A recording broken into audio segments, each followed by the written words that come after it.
দর্শক আমন্ত্রণ দীপ্ত সংবাদে, সাথে আছি আমি নুজহাত রাহানুমা।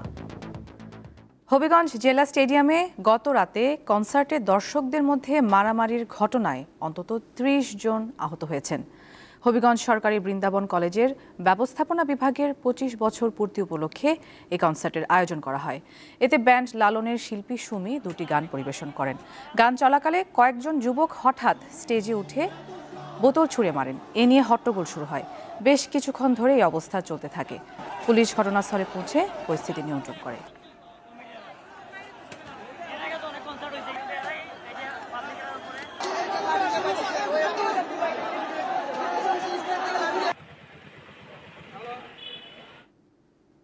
ঠাকুরগাঁওয়ে এবছর আমনের ফলন বেশ ভালো হয়েছে।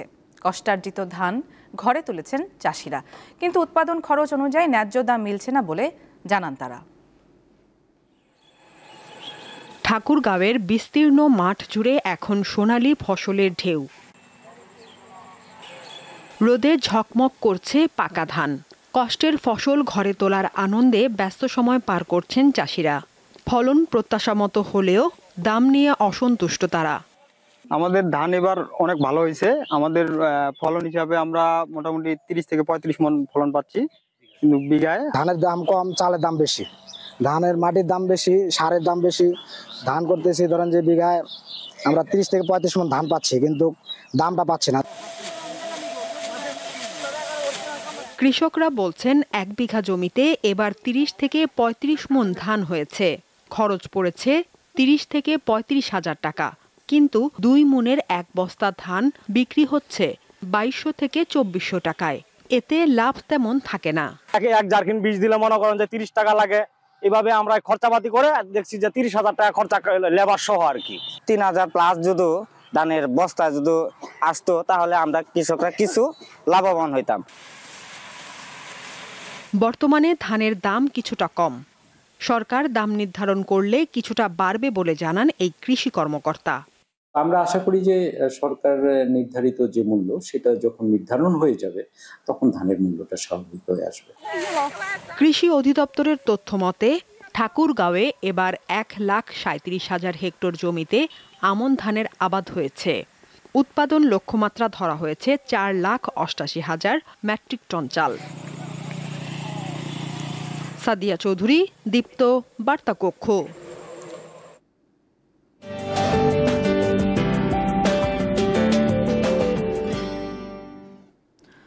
বাজারে ঝলমলে কাঁচের চুড়ির পেছনে লুকিয়ে আছে আগুন আর নিপুণ হাতে গড়া এক কঠোর কাজ।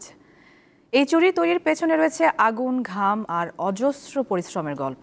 কাঁচ বাকিয়ে চুড়ির আকার দেওয়া, এরপর ঝালাই সহ নানা ধাপে হাতে পড়ার এই চুড়ি তৈরি হয়।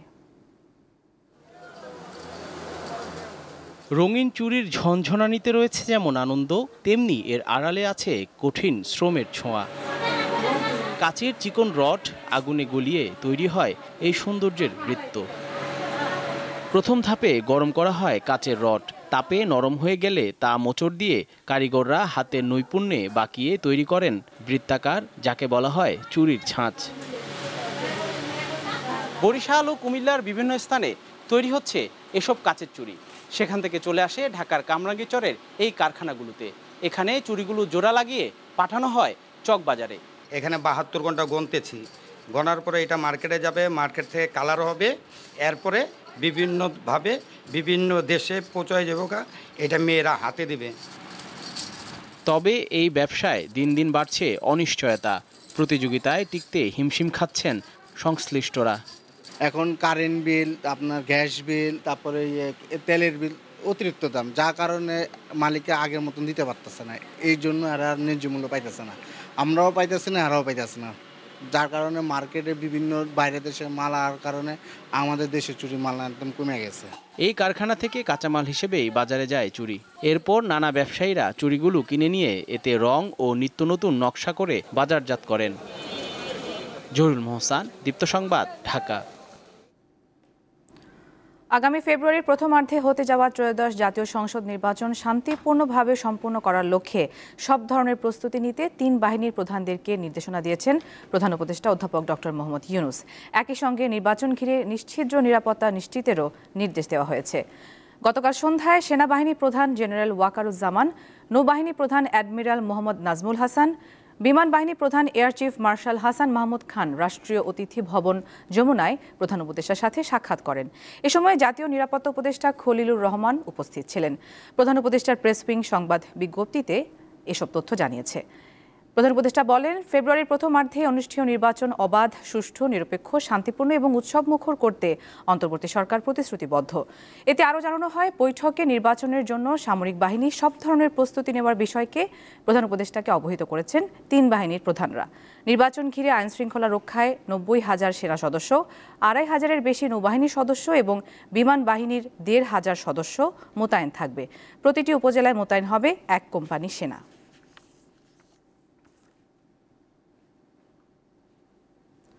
বর্ষা মৌসুম শেষ হলেও ডেঙ্গুতে আক্রান্তের সংখ্যা কমছে না। অক্টোবরে মারা গেছে 80 জন, যা গত 10 মাসের মধ্যে সর্বোচ্চ। আক্রান্তের হারও অনেক বেশি। বিশেষজ্ঞরা বলছেন, বিলম্বিত বর্ষা এবং এডিস মশা নিধনে সমন্বিত কার্যকর পদক্ষেপ না নেওয়ায় ডেঙ্গু রোগী বাড়ছে।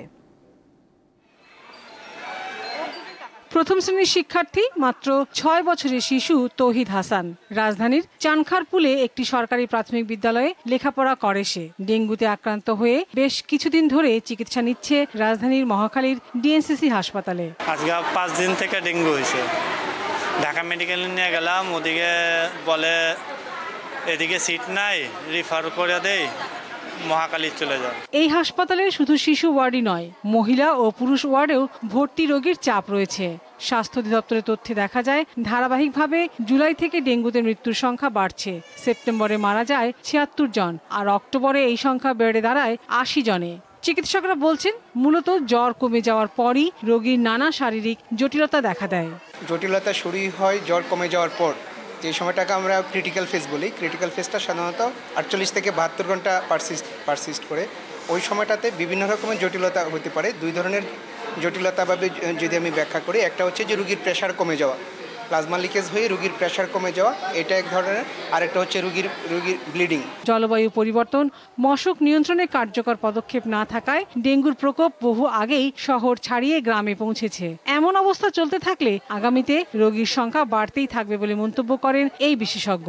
তুলনামূলকভাবে সিটি কর্পোরেশনের চেয়ে গ্রামে বেশি ডেঙ্গি হচ্ছে এবং গ্রামে কোনো ব্যবস্থা নেই। ঢাকা শহরে যদি আপনি চিন্তা করেন, 2000 সাল থেকে ডেঙ্গু হচ্ছে, তাহলে এখন 25 সাল, তার মানে 25 বছর। তাহলে অনুরূপভাবে যদি আপনি বলেন যে গ্রামেও এরকম 25 বছর ধরে ডেঙ্গু হবে, তার মানে হলো এই বলা যায় যে আগামী 25-30 বছর বাংলাদেশের গ্রামাঞ্চলগুলোতে ডেঙ্গু একটা জনস্বাস্থ্য সমস্যা হিসেবে বিরাজ করবে। তিনি জানান, একমাত্র সমন্বিত পদক্ষেপই পারে এডিস মশা নিয়ন্ত্রণ করতে। এইটা প্রতি যে ফোকাসড একটা মনোযোগ, সেইটার বড় ঘাটতি, এক ধরনের উদাসীনতা। তো এইটা আনফর্চুনেট। এই উদাসীনতার ফলে আমাদের যদি এডিস মশা নিয়ন্ত্রণের বা ডেঙ্গু নিয়ন্ত্রণের একটা কার্যকরী কর্মপরিকল্পনা থাকতো, তাহলে আমরা দেখতাম যে সফলতা বা বিফলতা, যেটা আমরা এখনো বুঝতে পারছি না। সংশ্লিষ্ট কর্তৃপক্ষের পাশাপাশি জনগণের সচেতনতার বিকল্প নেই বলে মত দেন এই বিশেষজ্ঞ। লাবণী গুহ, দীপ্ত সংবাদ, ঢাকা। আলজেরিয়ার গৌরবময় মুক্তিযুদ্ধের ৭১তম বার্ষিকী উদযাপিত হলো ঢাকায়। শনিবার একটি হোটেলে এ আয়োজন করে দেশটির দূতাবাস। অনুষ্ঠানে প্রধান অতিথি ছিলেন বাংলাদেশের বিদ্যুৎ, জ্বালানি ও খনিজ সম্পদ এবং সড়ক পরিবহন ও সেতু মন্ত্রণালয়ের উপদেষ্টা মোহাম্মদ ফাজুল কবির খান। অন্যদের মধ্যে উপস্থিত ছিলেন উচ্চপদস্থ কর্মকর্তা, সামরিক বাহিনীর প্রতিনিধি, ছাত্রনেতা, আলেম ওলামা, সাংবাদিক ও সুশীল সমাজের প্রতিনিধিরা। অনুষ্ঠানে বক্তারা আলজেরিয়ার স্বাধীনতা সংগ্রামের ঐতিহাসিক গুরুত্ব তুলে ধরেন এবং বাংলাদেশ আলজেরিয়া বন্ধুত্ব আরও জোরদারে গুরুত্ব আরোপ করেন।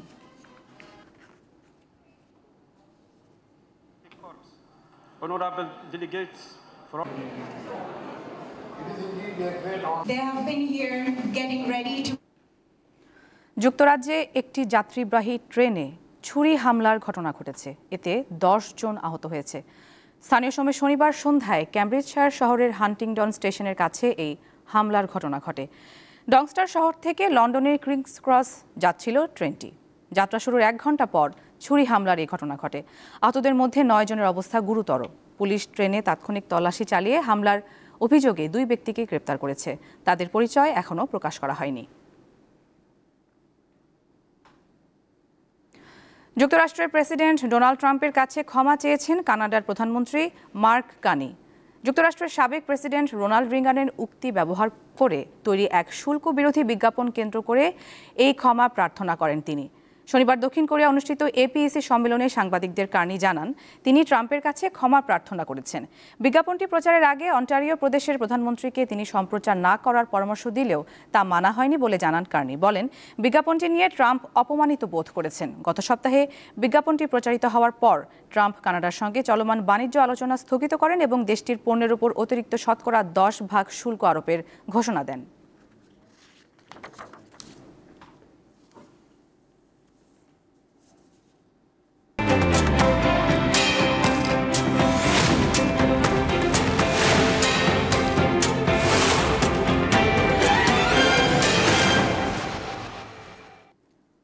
দর্শক, জানিয়ে দিচ্ছি এক নজরে দৈনিক পত্রিকার শিরোনামগুলো। শুরুতে আমাদের হাতে আছে দৈনিক সমকাল।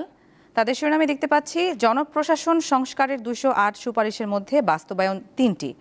এছাড়া রয়েছে গণভোট ও জুলাই সনদ নিয়ে বিতর্ক। আরেকটি শিরোনাম, ঘোষণা দিয়েও আলু কেনেনি সরকার। সমকালে আরও রয়েছে 3 বাহিনীর প্রধানদের সঙ্গে নির্বাচন প্রস্তুতি নিয়ে আলোচনা, কয়েকজন উপদেষ্টার সঙ্গে ডক্টর ইউনূসের বৈঠক। এরপর রয়েছে দৈনিক প্রথম আলো। তাদের শিরোনাম, পুলিশকে রাজনৈতিক প্রভাবমুক্ত রাখতে স্বাধীন কমিশন অপরিহার্য। গোলটেবিল আলোচনা প্রসঙ্গে আলোচকেরা মনে করেন বাহিনী পরিচালনায় নিয়োগ, বদলি, পদোন্নতিতে কমিশনের পূর্ণ কর্তৃত্ব নিশ্চিত করতে হবে। প্রথম আলোতে আরও রয়েছে সনদ বাস্তবায়নে দ্রুত সিদ্ধান্ত, আরপিওতে পরিবর্তন আসছে। জুলাই সনদে সই না করা অংশের দায় নেব না বলেছেন মির্জা ফখরুল। এছাড়া রয়েছে বৃষ্টির পানি ঢুকে এসি বিকল হয়, মেট্রো ব্যবস্থায় 45 সমস্যা। উত্তরা থেকে মতিঝিল পথ কর্মকর্তারা বলছেন এসব কারণে বড় দুর্ঘটনার আশঙ্কা নেই, তবে চলাচলে বিঘ্ন, মেরামত করা সহ নানা সমস্যা হতে পারে। দর্শক, এরপরে আমাদের কাছে আছে দৈনিক যুগান্তর। তাদের শিরোনাম, আড়ালে সমঝোতার চেষ্টা, গণভোট ও জুলাই সনদ বাস্তবায়নের জটিলতা। নির্বাচনে 90,000 সেনা মোতায়েন থাকবে, প্রধান উপদেষ্টার সঙ্গে 3 বাহিনীর প্রধানের সাক্ষাৎ। এছাড়া রয়েছে দীর্ঘদিনের মিত্রই এখন প্রধান প্রতিদ্বন্দ্বী, বিএনপি জামায়াতের দূরত্ব বাড়ছেই। এছাড়া রয়েছে জামায়াত মিথ্যা বলে জনগণকে বিভ্রান্ত করছে, মুক্তিযোদ্ধা দলের সমাবেশে মির্জা ফখরুলের এমন মন্তব্য ছিল।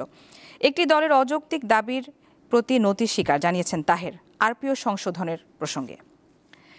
এরপরে আছে দৈনিক কালের কণ্ঠ। তাদের শিরোনাম, আলোচনা বিতর্কে সনদের আদেশ জারির এখতিয়ার।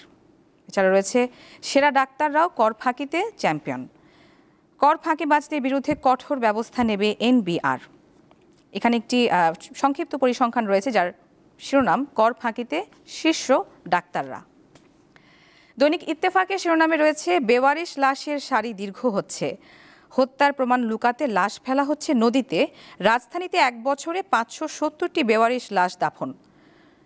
সেন্ট মার্টিন প্রসঙ্গে রয়েছে ভ্রমণের দ্বার খুলেছে সেন্ট মার্টিন, তবে যেতে পারেনি পর্যটকরা। দিনে গিয়ে দিনে ফেরার শর্তে আগ্রহ কম থাকায় ছাড়েনি জাহাজ। এছাড়া রয়েছে ভোলায় বিএনপি বিজেপি সংঘর্ষ, পুলিশ সাংবাদিক সহ 50 জন আহত। আরেকটি শিরোনাম, নির্বাচনে নিশ্ছিদ্র নিরাপত্তা নিশ্চিতে 3 বাহিনীর প্রধানদের নির্দেশনা। দর্শক, দেখে নিলাম আজকের দৈনিক পত্রিকার শিরোনামগুলো। এই ছিল এখনকার মতো। আমাদের পরবর্তী সংবাদ বেলা 1টায় বাণিজ্য সংবাদ দেখার আমন্ত্রণ। এছাড়া তথ্য ও বিনোদনের আরও খবর পেতে চোখ রাখুন দীপ্ত ডিজিটাল প্ল্যাটফর্মগুলোতে। ধন্যবাদ সবাইকে।